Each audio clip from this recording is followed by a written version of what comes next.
This guy right here, who has never been home long enough to unpack his suitcase, just got a six-pack, and in this video, I'm gonna show you exactly how. If you don't know who I am already, my name is Zach Rana. I have a biochemistry degree and I am a pro bodybuilder, and I help people who travel a lot for work get leaner and stronger without all of that travel getting in the way. So in this video, I'm going to break down exactly how Mr. David Leibowitz over here was able to get this insane transformation. And by the way, if you want to watch our full interview where he and I actually sat down and he shared his side of the experience of what it was like to be on the receiving end of doing this program, then you can also check out that video as well. But in this video, I am going to show you quite literally every single thing that we did step by step to get this transformation on the screen. So first off, I'm going to start out with giving you an intro to David and what his schedule was actually like and what the constraints were. Then we're going to go into the science of his specific metabolism and the things that we need to do. And then finally, we'll talk actually tactically, like what did David implement and how was he able to see the results that you see on the screen. So the results that we see here, this is a 6-month transformation. You can see he literally has a six-pack in the picture on the right. And he said at the end of the program, he said, I've been getting a lot of compliments about my frame and how I gained more muscle since people last saw me. So it's pretty obvious that the program worked. So he's an awesome guy. He's super direct, blunt, straightforward. He works in marketing for cryptocurrency. And as a result of doing that type of work, he has a very insane international conference circuit that he goes on. So just to show you how insane this is, within the US, it's, you know, the classics: New York, LA, Vegas, sometimes Florida, Miami. In Canada, it'll be Toronto. He goes to a few places in South America. He does a lot through Asia. He does Bangkok, Singapore, Tokyo, and then a couple different ones in Europe as well. So literally international travel regularly for conferences. Plus, he has his crypto company has 2 bases in New York and LA, so he's constantly crossing the country. He also moved halfway through the program, so tons and tons of stuff in flux for him. And during that whole 6-month period, he also was able to drop 20 pounds. So let's talk about exactly how the metabolism works, and I want to share with you the thought process that I used when I took David through this process. You can first understand like the science of what we're actually doing, what we're building, and then we'll take that and translate that into the tactics. So with where David was on the left, when he first came to me, he had experience lifting. And you can tell, like, I mean, when we look at his back, you can see that he's got a well-defined back here. You can see he's got pectoral muscles, got decent shoulders. Sure, his posture could use some work, but otherwise, like pretty solid. His arms, like you can see, like good amount of muscle mass on there. So that is a great position to be in, is to already have some muscle mass going for you, because he had spent a big chunk of his 20s doing a lot of strength training. The problem though was that he had fallen off with consistency in workouts, and more importantly, his nutrition was completely out of whack and his sleep was god awful. So those things all together combined to leave him in a state where his metabolism was pretty slow. He was gaining weight consistently. You can see he was pretty tired all the time, and he's carrying weight primarily in his gut and in what's called the visceral fat region of the belly. Now, what happens when men specifically will carry a lot of fats just in the visceral region is that tells me that this person has high cortisol. Because if we have high cortisol, our bodies intentionally try to keep fat in the visceral region because they think we're gonna die. And you know, that's kind of in our modern day, right? He's tons of stress, very little sleep, lots of travel. His body is in this heightened state constantly and thinks he's gonna die. And so as a result, he stores a lot of fat in this region. Why do our bodies do that from an evolutionary standpoint? Is because they want to protect vital organs and because they want easy access energy to those vital organs should we need it, because again, they think that we're gonna die. So anyways, this is a big red flag that I always see whenever, specifically men. With women, it's different than, you know, cortisol can cause bloating, and it'll, you know, the fat will typically be held in the arms and have like the bat wings, as people call them. So anyways, that's a story for another day. But in this video, I want to bring these things to your attention. If you can see, for example, if you're watching this, you see your side profile and you're carrying extra body mass and extra fat specifically in your gut, and it kind of protrudes like this, that tells me we've got high cortisol, because you can see the difference here. And by the way, he's not sucking in here. I know it kind of looks like it, but he is not sucking in this photo. That is just the natural shape of his abs, and it kind of goes, he has kind of like a high rib cage that juts out. So anyways, this is more what you should be looking at from a side profile once you are able to get rid of the belly fat. So let's continue with the biochemistry here, because we need to understand our metabolisms and what we're doing with David. Because when David had come to me, he had tried really aggressive cutting before. And what he had done, his preferred form of cardio was boxing. And so he would box like crazy, and then he would just like wouldn't eat, or not eat at all, but like not eat a lot of food. So he basically had done this cycle multiple times where he was like, I would just box almost every day, and then I wouldn't eat. I'd just eat like half the amount of food that I normally would. And he's like, that would help me lose weight.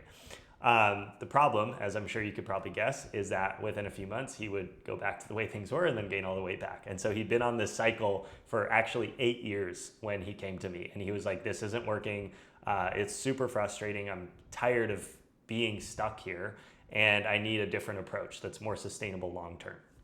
So let me explain to you why his approach wasn't working. Obviously, other than the mindset component, I want to show you with the metabolism itself why that isn't working, and then we'll go into what we actually need to do instead. So with the metabolism, we have 3 main pieces to the metabolism. Piece 1 is active energy expenditure, which is the amount of calories we burn by walking, working out, moving around. Then we have our basal metabolic rate, which is the amount of energy our bodies consume just at rest. That could be sitting and working, thinking, breathing, sleeping. And then finally, we have the thermic effect of food, which is the amount of calories our bodies burn just from digestion and calorie conversion. Now, here's the interesting thing. What most people do when they want to lose weight is they focus on this right here. And they're like, I'm going to exercise more, and I'm also going to eat less food. And if I exercise more and eat less food, I'll put myself in a calorie deficit, I'll lose weight. It works, right? It's basic thermochemistry, and that makes sense, and it works. And initially, they drop weight usually pretty fast. If you're trying any, of the fad diets like keto, Whole30, intermittent fasting, Weight Watchers, they all function to do the exact same thing for our bodies, which is force us into a calorie deficit by cutting something out, and then over time, we'll start to lose weight, right? Here's the problem though, that 99% of people that I talk to run into, which is after they've dropped some weight and they've cut their calories down, their body stops losing weight. And then the question becomes, now what? What most people do is they cut their calories more. I'm gonna eat even less, and I'm gonna move even more. And then they lose a little bit more weight, and then their body plateaus again. And this can be really frustrating, because let's say you're a man and you cut your calories down to like 1,800 calories or 1,700. I even have some guys in the program that before they came to us had cut their calories down to 1,500 calories, which for an adult grown male, I have a client named Lucas, he did this before he came to us. He was eating 1,500 calories, 6 foot tall, at 210 pounds or somewhere around there. Like, imagine what that does to your metabolism, okay? Same thing with women. I have some women, in fact, I just had a call with a woman who joined our program, and she was eating 800 to 1,100 calories per day. Grown woman, like 5 foot, I think 5'5", right? So crazy, stupidly low amounts of calories. What does that actually do over time to our bodies is it puts us in something called metabolic adaptation. Metabolic adaptation is the physiological reduction in energy expenditure beyond what is expected from weight loss alone, often occurring during prolonged calorie restriction. So this means that if you restrict your calories for a long period of time, your body is going to actually slow your metabolism. It's actually going to slow the resting metabolic rate that you have, because it thinks that you're starving and it doesn't want you to, continue down that path. Here's the most common symptoms here: weight loss plateaus, persistent hunger or fatigue, lowered heart rate and body temperature, and then reduced RMR, which is resting metabolic rate, or BMR.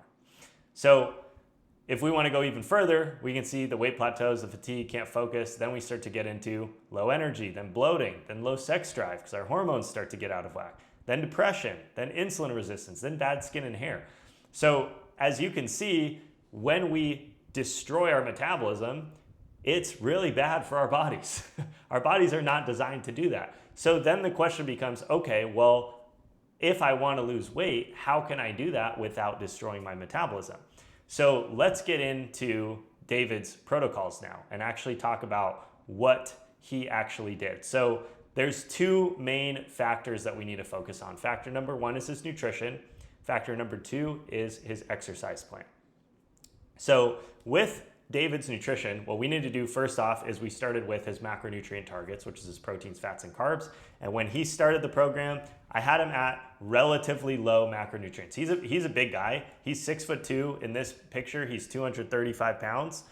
Here he's 215. So he's already a big dude, right? I don't need to cut him down to like 1,800 calories. So when he started, we actually started him at 2,100 calories.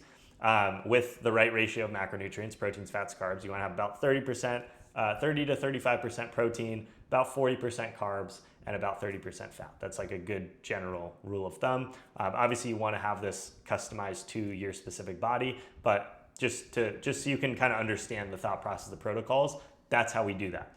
Now, we started him off at 2,100 calories. What do you think was happening? So at that point, he started to lose a little bit of weight. But I explained to him that at the beginning of the program, I don't care about how much you lose on your body. I care about how much muscle mass we can put on. Why do I care about that? When we focus on building muscle, we're actually increasing the resting metabolic rate. So think about it like this. 1 pound of fat burns a set amount of calories. 1 pound of muscle burns 4 times that amount. So as you start to shift the balance in your body to having more muscle mass on your body as opposed to more fat, you start to raise your metabolic floor and you start to raise your resting metabolic rate. So the reason I told him that I wanted him to prioritize building muscle in that initial phase was because that's actually going to increase his resting metabolic rate. The second thing that we did, we started him at 2,100 calories, then we started to raise his calories. This might sound counterintuitive, but hear me out. So we started to raise his calories over time so he could start to eat more food, and we also strategically monitored his weight to make sure he wasn't actually gaining any weight, okay? So what happened, we put him at 2,100, we start to build more muscle mass, his metabolism starts to go up, he starts to get hungrier, he starts to want to eat more regularly, which is also a really good sign of a functioning metabolism. He used to skip a lot of meals before. We start to raise his calories up to 2,300, 2,500, 2,700. Now he's at 2,700 calories, not gaining any weight. What this is called metabolic priming. And this is where we do the opposite of metabolic adaptation, right? Metabolic adaptation is cutting calories, slashing them as hard as you can, as far as you can, and then just being stuck. It's like, well, I can't go anywhere from here. Metabolic priming, on the flip side, focuses on raising the metabolism, increasing the amount of food, so that when we do go into a deficit, which we did, right? When we do go into a deficit, we started his deficit from 2,700 calories. So once he's at 2,700 calories, we have a lot of room to work with to then lean him out. So I want to show you this. I'll kind of draw it out on this graph here, right? So weight loss and metabolic priming, we have really like 3 different factors that we can play with: calories, steps, and cardio. What most people do is they think, oh, I have to play with cardio, right? I don't know why it's so huge. Let me make this smaller. Okay, there we go. Okay, cool. So most people try to play with cardio, but what we actually want to play with first is calories, steps, and change our BMR. When David came to me, his BMR was shot because he had done this gaining weight, losing weight cycle for 8 years. So that absolutely destroys your BMR. And if you're watching this, please stop doing that to your body because it's literally just destroying your metabolism. The good news I will say is that our metabolisms are fluid, so we can actually manipulate them over time, but stop doing this, okay? And I'll show you what to do instead. So when he came to us, we put him at 2,100 calories, so I'll circle that right here. Then over time, we bumped him up to 23, to 25, and then to 27. And at this point, what's happening? His BMR is going up and up and up. At each stage of calories, as we're increasing his calories, his BMR is going up. Because mind you, we're not increasing cardio or having him do any more movement. In fact, at this point, he was doing no cardio. And we had his steps around like 7 to maybe 8K steps. Which, by the way, steps when you're traveling, not too hard to get if you can just make sure that you're like squeezing them in throughout the day. So like waiting for a flight, for example, get some quick steps in. It's not that hard to hit 7K. Most clients come in hitting around 4 to 5K, and we try to get them up to like 7K within their first couple weeks because it really doesn't take that much added effort. So anyways, he's at 2,700 calories. Now is when we start his cut, because now we have, look at how much room we have to play around with, right? This is all the room that we can play around with. Again, the mistake most people make is they come in eating 2,100 calories. They're like, oh, I should lose weight. Well, I guess I'll eat 1,800 calories. But then what? 1,600, 1,400? Like that's way too little. So now that we got him up to 2,700, now we can actually do a deficit. And when we do our deficit, we don't want to worry about removing calories too quickly. We actually want to just bump up steps. So we'll go up to 9K, maybe 10K. For David, on average, during his deficit, during his cut, he was averaging 10K steps. Cardio, we don't really need that much, but we can add a little bit as we progress. Maybe 10 to 20 minutes is the max that I did for David, because again, he's super busy. So adding more time is not productive. We need to work smarter, not harder. So once we did those things, then naturally we dropped a little bit of weight, then body weight plateaued again. That's when we started to play with calories. We brought him back down to 2,500, back down to 2,300, back down to 2,100. And from there is where he got to here. And so now what's next from that is just reverse that cycle again. So now he can build up his calories again and then just maintain. So that's ultimately the goal. And basically what we need to do, depending on where you're at on your fat loss journey, is just go through fat loss cycles like this, right? It has to be cyclical, because if you just do one deficit, you'll get stuck. So David only needed one cycle, because then, I mean, he's already shredded. So for him, it was just like, now we just raise his calorie intake back up over time. And then he's able to be chilling, staying at about 12% body fat and eating a significant amount of food, 2,500 to 2,700 calories. From there, it's really up to him what he wants to do. He can focus on putting on more muscle and go up to 2,900, 3,000 calories. That's what I do personally. It's a good life when you can eat 3,000 calories a day and not gain weight. Or he can, do another cycle, build up, and then deficit again if he wants to get even leaner, if he wants to get to 10% or 8% body fat. So anyways, that is the entire cycle. That's the breakdown. Strength training 3 to 5 times a week. For him, it was just 3 45-minute sessions. He already had experience with strength training. We went high intensity, so he's pushing himself hard, but not a lot of time, because again, time is the most valuable resource. So this hopefully gives you some clarity on what the actual process and structure looks like to achieve a result like this. I will be honest, it is not easy to do this. Otherwise, everybody that works in marketing and crypto and going to conference circuits would look like this, and pretty much none of them do, according to David. So it is not easy, but it is simple. When you have a clear plan in place and you know what to do and you execute on it, it is relatively simple and it is doable. If you're sitting here watching this thinking like, oh, my schedule's just too chaotic, there's no way I can do this, I mean, talk to David or watch his interview, because his life is actually insane. And if somebody like him can do this, then so can you. So anyways, I hope this video was helpful. I hope it was insightful and inspiring. David is an absolute legend. So if you want to watch his video, you can down below. If you are interested in working with me and my team, you can also click the link down below to apply to work with us. But yeah, hope this video was helpful. Drop any questions you have in the comments below, and I will see you in the next one.